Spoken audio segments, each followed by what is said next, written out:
ఆయనను 25-30 ఏళ్ళ నేను చూస్తున్నాను. జిల్లాలో ఎక్కడ ఏ ఉద్యమం జరపాలన్నా ఈశ్వరయ్య ముందుంటాడు. అలాగే పాతోడుగా రాజచంద్ర గారు, శివ గారు ఇలా చెప్పుకుంటూ పోతే వాళ్ళందరూ వాళ్ళు లేదే ఈ రాజ్యము ఈ పార్టీలు ఇప్పుడుండే పార్టీలు తలలు వంచాలన్నా మెడలు వంచాలన్నా పనులు చేయాలన్నా ఒక భారత కమ్యూనిస్ట్ పార్టీకి చెందుతుందని ఈ సభాముఖంగా తెలియజేసుకుంటున్నాను. అలాగే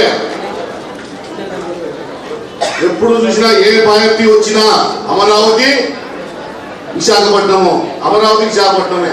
అమరావతి వల్ల రాయలసీమ 100 ఏళ్ళు ఎన్నికపోయింది, ఒక్క కాదు 100 ఏళ్ళు ఎన్నికపోయింది.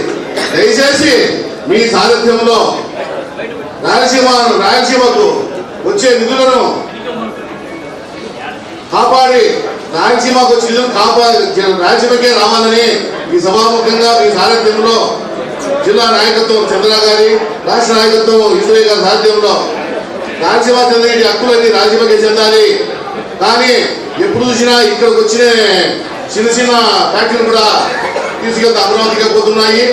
అందువలన దయవంచి ఈ పార్టీలు మెడలు వంచి రాజ్యసభకు కావాల్సిన వసతులని సమకూర్చాలని ఈ సభాముఖంగా భారతీయ కమ్యూనిస్ట్ పార్టీకి తెలియజేసుకుంటూ